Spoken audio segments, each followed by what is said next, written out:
چند سدم دوی درباره داد هنا بحث کردن از گل میوان خود دکتر کامران قادر یعقوب بسپور دارایی و بانک لسلمانیه کو لگل ما ام کاتت باش هم خوش لوا دست بکم باس لزور هوکار دکرا که هوکارم بوی که نرخی ام بهای دینار برانبر دلار لم چند روزی رابردو دا لدابازی دابو لوا دست بکم آیا راگرتنی هنردکردنی نوتی هرمی کردستان بلین کردستان و اوی کرکوکیش يعني ببي أورك وتني كلاجل حكومتي نودي عراق هبوا كاريجري لسر بهاي دولار هبوا بهاي دينار برانبر بدولار هبوا لا بازار كاندا بله سپاس أنا كم براسي ام هۆکاری بەرزبوونەوەی کە لەم دوایانەیە ڕوویە بابن لە هەفتەی ڕابردووە ڕێە پەیوەستە بەو خستنە ڕێی کە بانکی مرکزی بڕێکی کەمتری لە ڕۆژانی لە هەفتەکانی پێشتوو خستۆتە ڕوو ئەگەرنا هیچ پەیوەندیکی بەوە نییە کە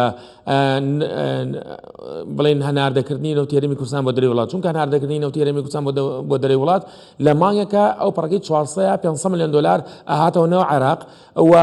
با بڵێن هەفتانە تقریباً 125 ملیۆن دلار بوو ئەمە بەڕاستی هۆکارێکی سەرەکی نییە هۆکاری سەرەکی ئەوەیە کە حکوومەتی عێراقی یا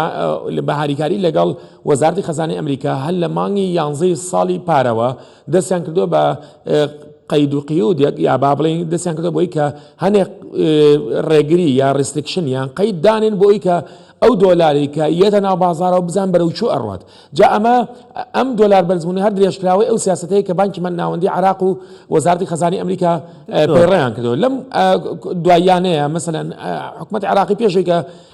پێشەوە دەستکراوە بوو بۆی کە دۆلارێکی زۆر لە ڕێگەی کارتە بانکیەکانە بچێتە دەرەوە بەڵام لەم دوایانەیە لە 1-2 هەفتەی ڕابردووە هەنێک قەیدی قیودی بۆ کارتەکان دانا بۆ ئەوەی کە بە شێوەیەکی یاساییش دەکە بڕۆ ئەمە وای کرد کە خستنەوەی دۆلار کە هیچ کتوبندێک لەسەر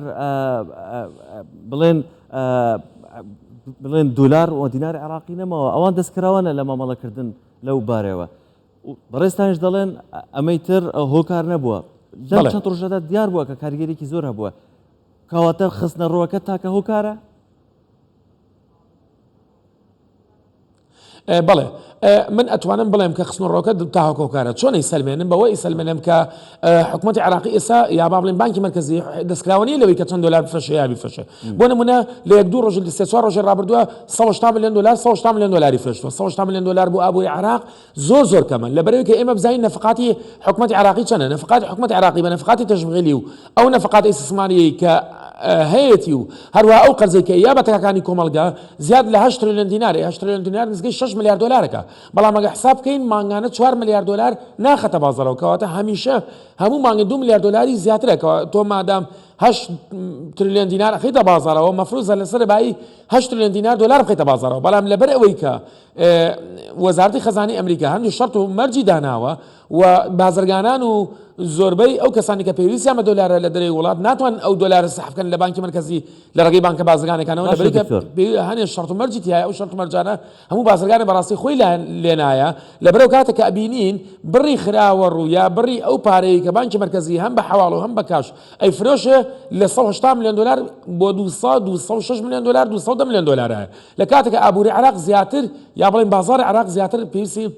لەم قۆناغەیە پێویستی زیاتر بە 250 ملیۆن دلار هەیە یعنی جاری 300 ملیۆن دلار کەواتە ئەگەر حکوومەتی عێراق یا بانکی مرکزی بتوانێت بەڵێ ببوورە دکتۆر پێت وایە ئێمە ئەگەر بە وەزعی بڕواتن ئێمە بەهای دینار بەرامبەر بە دولاری ئەمریکی دەگەڕێتەوە هەمان کێشەی هەمان کەشی مانگێک لەمەوبەر یان 2 مانگ لەمەوبەر و پەسەندکردنی بۆجەشیش کاریگەرێکی لەسەر نابێت یان تو بچوونێکی ترت هەیە بەڵێ ئیمزاکردنی بەڕاستی ئیتفاقی لەسەر بودجە کاریگەری گەورەی نابێت چونکە ئیتفاقی لەسەر بودجە خاص یعنی زۆر کەس من زۆر لە میدیاکان نبینم ئەڵێ ئەو دۆلار دابەزینە پەیوەندی بە یا با بڵێن اتفاقی بودجەوەیە یا با بڵێن پرۆسسی بودجەیە کە خەریکە کۆتایی پێ و ئیمزا ئەکرێ و ئەچێتە پرۆسس و ئەبێ بە واقع بەڵام بەڕاستی بودجە پەیوەندی بە سیاساتی نقدیەوە نییە، بودجە سیاساتی مالیە سیاساتی نقدی نییە. مثلا ئەو بودجە حکومەت دەستی کراوە بگرێ بودجە لەوانەیە لە دواهاتووە کارە یعنی قورسایی بخاتە سەر بانکی مرکزی لەبەرەوەی کە بودجە ئیمزا کرا و چۆ پرۆسەسەوە و جێبەجێ کرا ئەو کاتە حکومەتی عراقی دەستکراوە بێ بۆی پارێکی زۆر بخاتە بازارەوە لە ڕێگەی خەرجکردنەوە. ئەو کاتە کە تۆ دینارێکی زۆر خسە بازارەوە مقابلەوە بێ دۆلار بخێتە بازارەوە. بەڕاستی ئەمەیان پەیوەندی بە بودجەوە نییە. ڕاستە تەوەقوعاتی خەڵکی هەنێ خەڵک تەشویقکاری بواکە بەس لە ڕووی زانستیەوە پەیوەندی بە بودجەوە نییە. ئەوەی کە ئابێتە هۆی دابەزینی دۆلار یان بەرزبوونی بەهای دیناری عراقەوەی کە پێڵەن با بڵێن لە بازار پێڵەن دابەزینی دۆلار پەیوەستە بە بانکی مرکزیەوە کە چەند ئەخاتە بازارەوە. ئەگەر بانکی مرکزی توانی لە ماوەی 2 هەفتەیە هەموو ڕۆژێک زیاتر لە 300 میلیۆن دلار بخاتە بازارەوە ئەو کاتە بەڕاستی ئەتوانین بڵین 100% کە دۆلار دابەزێ. ئەگەر زیاتر لە 300 میلیۆن دلار بوو بۆ یەک ڕۆژ 2 ڕۆژ نابێت ماوەی 2-3 هەفتە ئەنجا ئەبێت. ئەو کاتە ئەتوانین بڵین مطمئینی بێنێ و دوایش ئەبێت هەر بەردەوامی هەبێ لەسەر ئەو خستنە ڕۆ زۆرە. بەڵام ئەگەر خستنەڕۆکەی بەم واقعی ئێستا بێت کە 180 میلیۆن دلار و 150 میلیۆن دلار و ماکسیمم 200 میلیۆن دلارە بەڕاستی ئەمە بازاری عراق تێر ناکە لە دۆلار. خۆتان نزانن هەموو کەسێکی شەوازانە کە ئیسراداتێکی زۆر لەلایەن عراقەوە لەلایەن بازرگانی عراقەوە لە دەرەوەی وڵاتەوە هەیەکاتە تۆ کە ئیسراداتی زۆر بوو پێویستە بەوەیە کە دۆلار زۆر پێبێت کەواتە پێویستە بەوەیە کە بانکی مرکزی دۆلار بخاتە بازارەوە. بەڵام کێشەکە ئەوەیە کە